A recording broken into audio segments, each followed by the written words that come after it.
Hello, my name is Chris and I'm a U-Haul hitch professional. Installing a hitch on your Volvo XC90 can lead to some amazing adventures, such as biking, camping, or road trips to your favorite destination. You can even tow a U-Haul trailer just about anywhere in North America. Now let's take a look at how to complete this ORIS Removeable Receiver hitch installation. You'll need the following tools or supplies to complete this installation. Begin this installation with your cargo hatch up so you can remove the bump stops, one on either side. Let's use needle nose pliers to give them a 60-degree twist. The stop can then be pried out using a trim tool.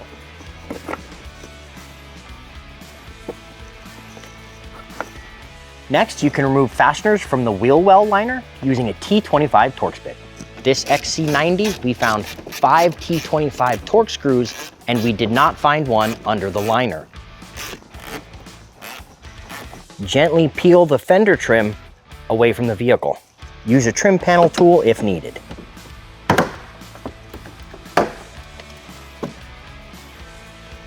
Now repeat for the other side.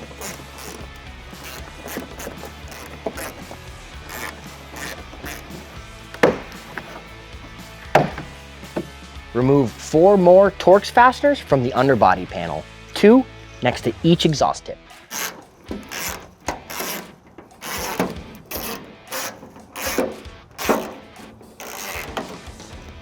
The fascia is now ready to be removed. If you do not have a bumper stand, I would recommend getting a second set of hands. There is an electrical connection we're going to need to disconnect before fully removing the fascia. Begin at the wheel well and pull the fascia from the vehicle towards the center line and then jump to the other side. This also may be a good time to apply masking tape to protect your body lines.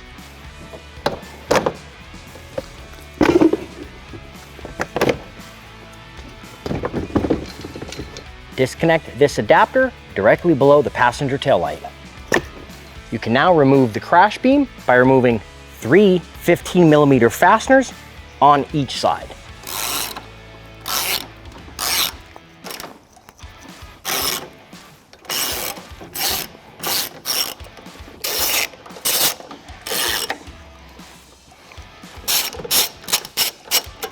You can remove the rigid crash beam and return it to the owner. The hitch will become the new rigid crash beam. The factory hardware will not be reused.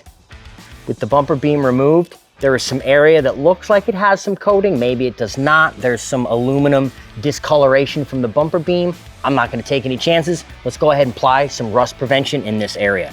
Don't forget though to tape the threads off on your studs.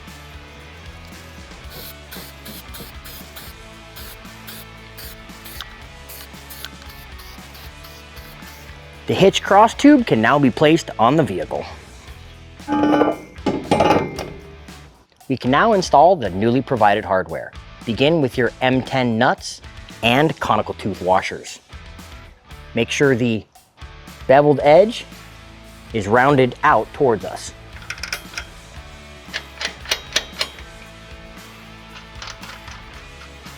Now to install a new M10 bolt and nut. First, let's gently pry the heat shield out of the way to gain access.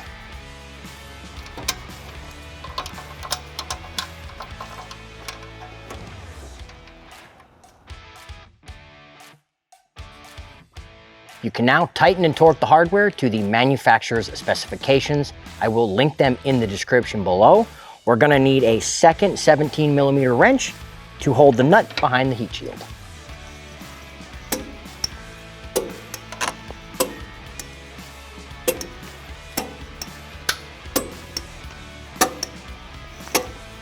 After torquing the M10 bolt, return with your 17mm wrench and snug the M10 nut to the back. You're now ready to mark out and trim the fascia. Let's go ahead and find our center line. We're going to use these 2 points to make our measurement.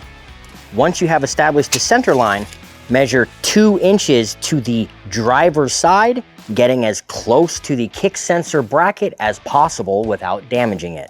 And we're gonna go 7.5 inches to the passenger side. We will then go 3.5 inches down, and we'll use our blue tape to line it out.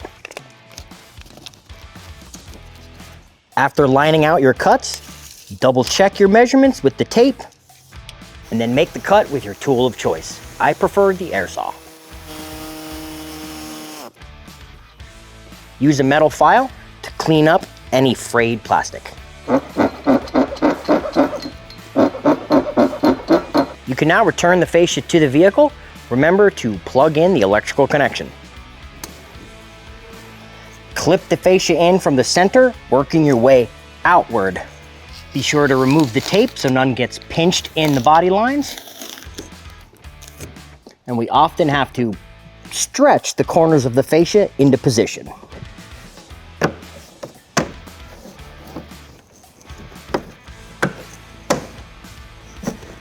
Replace your fender trim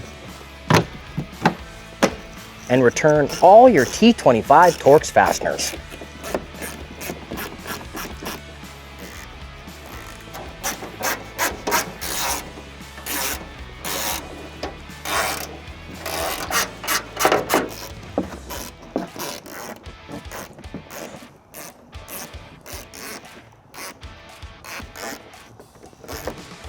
Reinsert the bump stops and spin till they're fully seated, and then rotate them 60 degrees clockwise.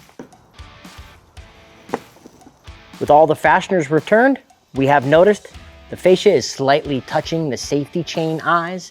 If you're experiencing this situation, go ahead and just trim a tiny bit of this corner off. We will now gently bend this edge of the heat shield upward, giving us better access to our safety chain eyes. We can now install our removable receiver. Use the key to unlock the knob. Once unlocked, pull it out and rotate it until it locks open and the red bar is aligned with the operation dot. Keep your hands free of the knob when you insert the receiver. It is going to rotate.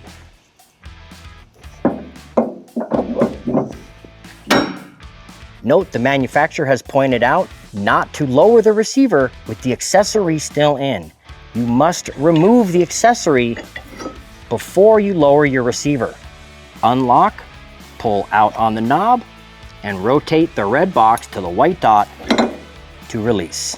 Finally, I would like to call out that there is a bracket included on this removable receiver hitch, and while designed for wiring in Europe, it is still hidden, and your local hitch pro may still be able to hide your wiring on it. Our customer, however, wants to use this for a bike rack only, so we're not adding wiring today. Now that the hitch is installed, I've pulled the vehicle onto level ground to show you some important measurements. This is a 2-inch hitch receiver. From the pinhole to the end of the receiver is 1 3/4 inches. From the ground to the top of the inside of the receiver is 15 1/4 inches. These measurements should help you determine the necessary length, rise, or drop of your accessories, like a ball mount, bike rack, or cargo carrier. If you have any questions about the products seen in this video, or if you'd like to schedule an installation with your local U-Haul hitch professional, please visit us online at uhaulhitches.com. You can also download the U-Haul app using the link in the description for even more ways to manage your hitch and towing needs.